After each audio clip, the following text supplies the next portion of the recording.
வணக்கம் மக்களே. நாளைக்கு உலகம் முழுவதும் கொண்டாடப்படும் கிறிஸ்மஸ் எந்த அளவுக்கு பிரபலமோ அதே போல அதற்கு முந்தைய நாள் இரவு ரொம்ப பிரபலம். அதற்கு காரணம் ஒரு நபர் தான், கிறிஸ்மஸ் தாத்தா என்று அழைக்கப்படும் சாண்டா கிளாஸ்.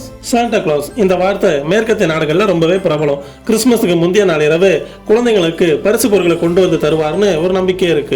இந்த சாண்டா கிளாஸ் வயதானவராகவும் வெள்ளை நிற தாடி மீசையோட குண்டா சிவப்பு நிற அங்கி மற்றும் நீண்ட தொப்பி அணிந்திருப்பாருன்னு முதுகுல பரிசு பொருட்களை மூட்டையை கட்டி கொண்டு மான் பூட்டின சாரட்டில் வருவாருன்னு சொல்லப்படுது.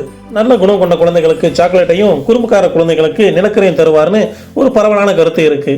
நவீன சாண்டா கிளாஸ் பற்றிய புராண செய்திகள் கிரேக்கத்தில் 4ஆம் நூற்றாண்டில் வசித்த ஆயரான புனித நிக்கோலஸ் என்பவரையே மையமாக வைத்து உருவாக்கப்பட்டதா ஒரு குறிப்பு இருக்கு. சில இடங்களில் கிரேக்க கடவுளான ஓடின் குளிர்காலத்தின் நடுப்பகுதியில் அழிந்து திரியும் கெட்ட ஆன்மாக்கள் வான்வழியை அழைத்து செல்வார்னு சொல்லப்படுது. கதை எதுவானாலும் சாண்டா கிளாஸ்னாலே சிரிச்ச முகம், பரிசு பொருட்கள், மான்கள் பூட்டி அழகிய சாரட் இதுதான் நம்ம நினைவுக்கு வரும். சாண்டா கிளாஸ் கிட்ட உலகத்தில் இருக்கிற எல்லா குழந்தைகளோட பெயர் பட்டியல் இருப்பதாகவும் பரிசு பொருட்களை தன்னோட ரெயின்டியர் பூட்டின பனிசருக்கு வண்டியில் வந்து யாருக்கும் தெரியாமல் அவர்களின் வீடுகளில் வச்சுட்டு போகிறதா என்றளவு நம்பப்படுது.